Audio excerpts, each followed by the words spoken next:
A pleasure welcome to all of us. I'm here with, Aloy Lopez. and I'm here with, Jerome Paul Tapo. and first, sorry for the interruption, but first we will set up the one that fell, his cell phone. Now, let's continue to our, thank you very much. Thank you very much. Thank you very much. Thank you very much. Thank you very much. Thank you very much.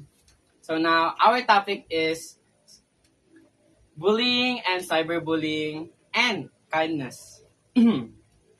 First, tayo ay tumungo sa pagiging ma-cyberbullying. Sige. Ulit. If he's not ready, it's okay. Ayun na, Lopez. Ano ang bullying? Yung physical na nanakit sa isang tao o nanununtok ka sa personal. Yung For example, For example, sino sasapakin mo? for example,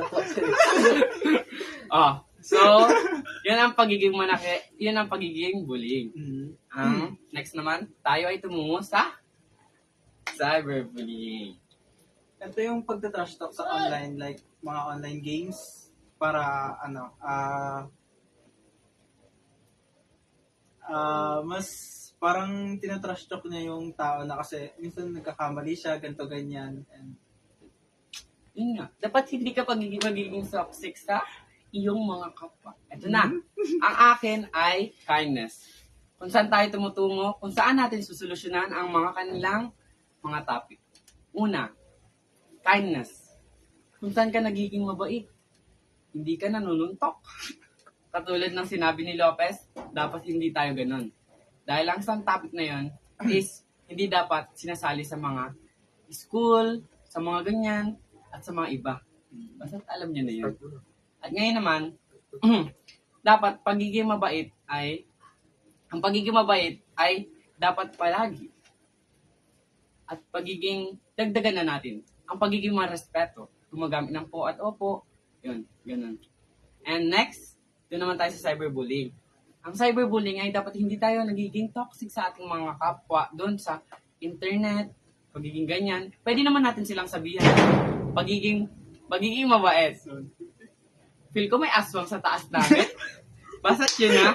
So, alam niyo this, di ba?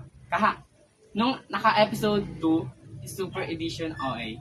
Ngayon naman is with background OA. Then, next na, ito na, for the last, kindness ay pagiging mabait at ina-apply mo dapat ito sa iyong puso at isipan at sa iyong katawan. Basta kita yun. So, yan. Let's go. yeah!